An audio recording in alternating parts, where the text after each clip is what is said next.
just kept thinking about that one thing that was so clear on that mountain when the guy was coming towards me with the knife, and it's just like that this book wasn't finished, and that like that's why it got done. Like I had to put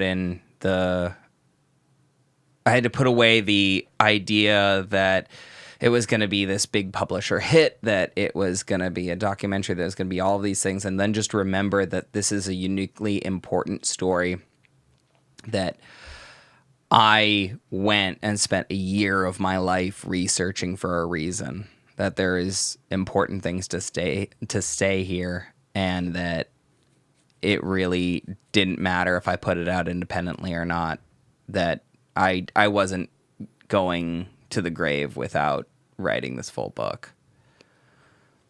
Well, I'm glad you did, man. Me too. I'm glad. I hate that this was like the final thing to have to make it happen, but glad you survived. Yeah. Shit. I mean, that's how I feel. That's how I feel about a lot of the stuff that happens in this book too, because it's like, I think you owe it if you do stuff like this, like if you I think you have a responsibility to your community, to the world at large, that if you spend time on the fringes, or if you do things that carry with it a mortal danger, you need to bring back some of that experience, and you need to share that with others.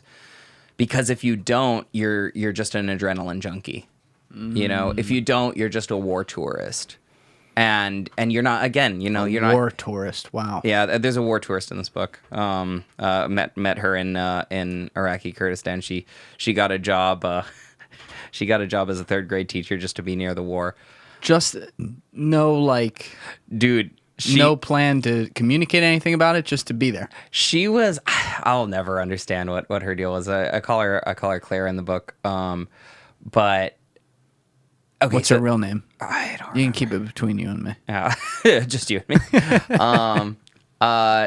No, so like the first day that I met her, we were talking about, we're in a session about like positive reinforcement for like the kids. It's like, what's culturally good, like our high fives, okay, that kind of thing. And then she's just like, in front of everybody, is just like, well, these kids have seen their families murdered by the Islamic State.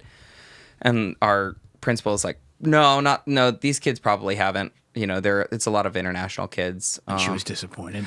Yeah, she kept mumbling about terrorism under her breath, like next to me, so that I could hear. What a weirdo. And then she comes up to me in line at the cafeteria, and she's like, "Where do you live?" I'm like, "The same building you do." We took the same bus this morning.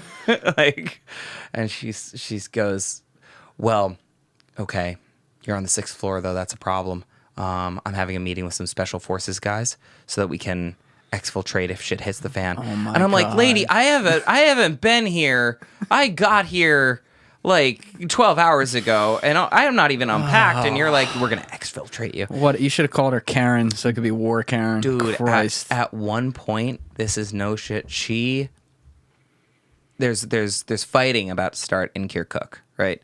So what happens is Kirkuk is Iraqi Kurdistan kind of goes along the north. It'd be the northeastern edge of what we know as the borders of federal Iraq. So it touches Iran, it touches Turkey, and then federal Iraq, or the Republic of Iraq, takes over, and then I'll put a screenshot map in the corner so that we have that. Yeah. So within this bowl is the area of Kirkuk, and Kirkuk is like this major oil producing region. Historically, it was Kurdish. Saddam Hussein enacted a policy of Arabization on the area. So he essentially wanted people that were loyal to him to live on this land that was oil producing and quite wealthy. In 2017, Kirkuk wanted to join with the Kurdish regional government, the KRG or Iraqi Kurdistan, to gain independence from the Republic of Iraq themselves. However, Republic of Iraq was not going to let that happen. The vote went through, and I think they voted themselves away and independent from the Republic of Iraq, with 92% saying yes to leave. And Iraq basically said, no, you didn't. So they shut down the airspace of the Kurdish region, and they rolled tanks into Kirkuk to secure the region from, believing that it was a part of the Iraqi Kurdish region. And there was a brief fight between the Kurdish Peshmerga and the Republic of Iraq, their troops. So Claire was like, I'm going to go there. And she was so... What year is this? This is 2017. So she... Okay. And mind you, we're all third grade teachers. We're sitting in a teacher's lounge, grading handwriting books and spelling papers. She wants war. That's all she wants. And she's like, just out of nowhere one day, she's like, I went to Kirkuk over the weekend. And we're like, what the fuck is wrong with you? And she was like, so what I did was, and it's like, nobody wants this story. And it's like, unfortunately, it's not necessarily just that, like, yeah, you probably shouldn't go to an active war zone for no reason. But it was like, dude, we're going to have to teach your classes when you get kidnapped or killed. Like, sold into slavery. We don't need more classes. I'm already teaching 8 hours a day. And she's like, I dressed in a full hijab, and I'm like, that's not even like it's not even exactly the style of dress that everybody's like in. And also, you're like 6'1". She's a tall lady. And then she was like, but I was thinking about dressing like a man just to like blend in. And I'm like,